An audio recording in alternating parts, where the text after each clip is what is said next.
Selamat pagi saudara sekalian, apa kabar? Semoga semua sehat dan dapat menikmati suasana yang walaupun dalam kondisi sulit kita tetap bersemangat. Nah, pada sesi kali ini saya mau menjelaskan bagaimana peranan balance scorecard untuk membangun keunggulan bisnis. Saudara-saudara, selama puluhan tahun, perusahaan itu menggunakan sistem pengukuran kinerja dan strategi bisnis berdasarkan dan fokus kepada keuangan. Fokus terhadap keuangan saja itu berorientasi jangka pendek dan parsial. Pada tahun 90-an terjadi krisis ekonomi di seluruh dunia, khususnya tahun 97-98. Amerika mengalami goncangan ekonomi, Indonesia juga mengalami goncangan ekonomi. Mengapa hal itu terjadi? Salah satu penyebab utama adalah karena selama ini sistem manajemen, strategi pengukuran kinerja terlalu menekankan kepada keuangan, partial approach, hanya financial approach. Oleh karena itu, ditinjau kembali apa penyebabnya. Nah, bagaimana mengatasi ini? Maka dua orang tokoh dari Harvard University, yaitu David Norton dan Robert Kaplan, mencoba berdiskusi selama bertahun-tahun, sekitar 3 tahun, dan merumuskan suatu model strategi manajemen yang disebut namanya balance scorecard. Apa artinya balance scorecard? Balance scorecard itu adalah suatu strategi manajemen, sistem manajemen yang mengukur kinerja dan melakukan sistem manajemen secara terintegrasi yang bukan hanya keuangan tetapi ada multi perspektif. Nah, kelemahan dari sistem manajemen yang lama yang menekankan terhadap keuangan saja mengakibatkan ketumpulan daya saing dipecahkan dengan pendekatan multi perspektif yang disebut balance scorecard. Balance scorecard ini sistem strategi bisnis yang orientasi tidak hanya jangka pendek, tapi yang utama adalah jangka panjang. Bagaimana membangun sistem manajemen, menerjemahkan visi dan misi perusahaan terhadap suatu kondisi yang diinginkan. Maka dibuatlah 4 perspektif. Pertama adalah learning and growth perspektif, yang kedua adalah internal business process perspektif, yang ketiga adalah customer perspektif, yang keempat adalah financial perspektif. Dalam penyusunan biasanya dimulai daripada financial, kemudian customer, kemudian internal business process, kemudian learning and growth. Tapi sesungguhnya proses kerjanya adalah harus dari bawah dulu. Nah, penyusunan balance scorecard, saudara-saudara, kita mulai dari penentuan visi, misi, core value perusahaan. Pertama, menentukan visi perusahaan. Sebelumnya kita ingin tahu apa visi perusahaan. Visi perusahaan itu adalah suatu cita-cita yang dirumuskan, cita-cita perusahaan yang dituangkan secara formal. Apa cita-cita, apa long term goalnya, apa dreamnya, apa mimpinya. Dan biasanya dimulai dengan kata to be, menjadi. Misalkan menjadi 5 besar, menjadi perusahaan kelas dunia, menjadi perusahaan yang dikenal handal di kawasan Asia Tenggara. Itu adalah visi. Yang kedua adalah misi. Misi itu bicara tentang bisnis perusahaan. Setiap misi harus menyatakan secara spesifik apa bisnis perusahaan. Misalkan mengatakan kami mendukung pembangunan nasional dengan menawarkan produk otomotif. Yang lain mengatakan kami membangun fasilitas transportasi untuk mensukseskan pembangunan nasional. Yang lain bisa mengatakan mendukung industri pertanian melalui transformasi bisnis melalui produk pupuk. Jadi setiap misi secara jelas menyatakan bisnis apa yang digarap. Nah, pencapaian visi misi ini harus didukung dengan suatu core value. core value yang disebut namanya nilai-nilai inti perusahaan. Nilai ideal, nilai inti itu menyatakan pertama, apa moral value, apa tanggung jawab utama secara moral terhadap kehadiran bisnis. Misalkan integrity, responsiveness, accountability, fairness,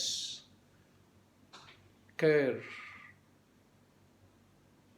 trust, dan sebagainya. Segala sesuatu yang sifatnya ideal, yang merupakan nilai-nilai inti daripada perusahaan. Ini yang diberikan di dalam core value. Jadi yang pertama, visi, misi, core value. Ketiga ini harus ada dulu sebelum kita menyusun balance scorecard. Baru setelah itu kita menyusun balance scorecard, yaitu menyusun kerangka 4 perspektif itu. Kemudian kita lihat perspektif pertama, kedua, ketiga, keempat. Penyusunannya bisa financial baru customer, ketiga internal business process, keempat baru learning and growth. Tapi dalam proses kerjanya, segala sesuatu dimulai daripada learning. Kenapa demikian? Keberhasilan financial dimulai daripada berkualitas tidaknya customer. Berkualitas tidaknya customer perspektif didorong, diakibatkan oleh kuatnya internal business process. Internal business process yang kuat diawali dengan learning and growth. Jadi akar masalahnya adalah di learning and growth. Dari learning and growth naik ke atas ke internal business, dari internal business masuk ke customer, dari customer baru dilanjutkan ke hasilnya financial. Nah, ini bisa kemudian berputar, tapi akar masalahnya adalah membangun yang namanya learning and growth.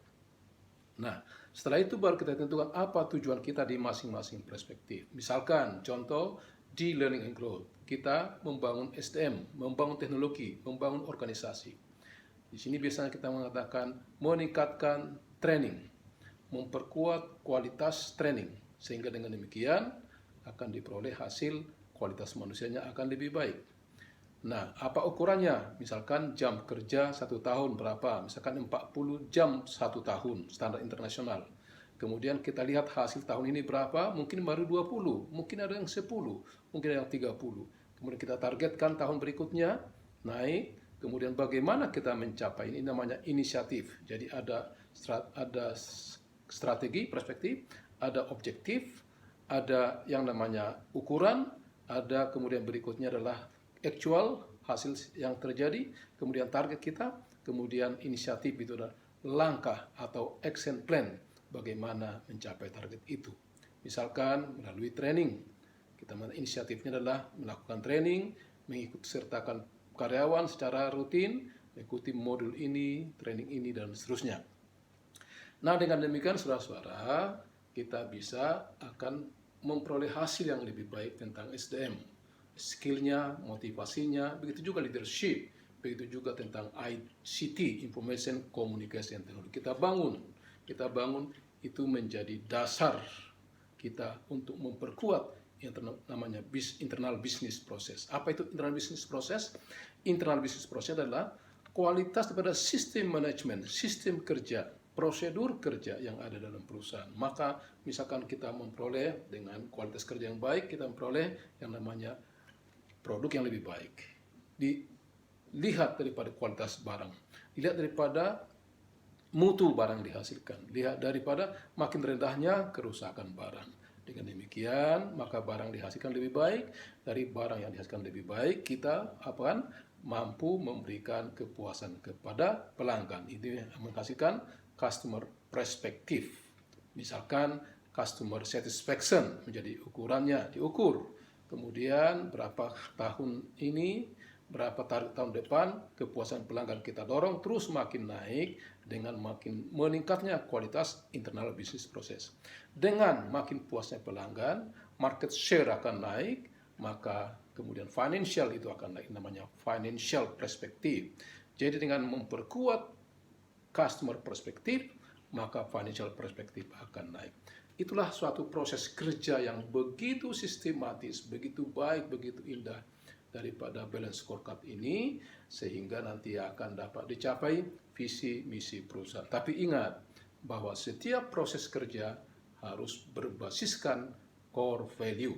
Di setiap proses, di setiap perspektif, di setiap aktivitas harus betul-betul tertanam yang namanya core value. Apa itu responsibility, accountability, trust, kemudian care, kemudian misalkan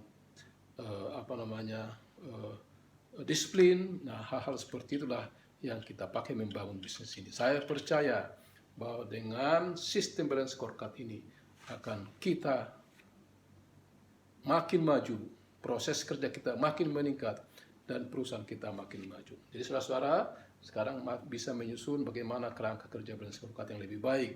Dari bawah, naik ke atas, kemudian terus naik. Jadi learning and growth, pembelajaran, pertumbuhan, naik terus menghasilkan internal business proses yang makin baik, mutu barang makin baik, proses kerja makin baik, cara kerja, metode kerja makin baik, kemudian akan menghasilkan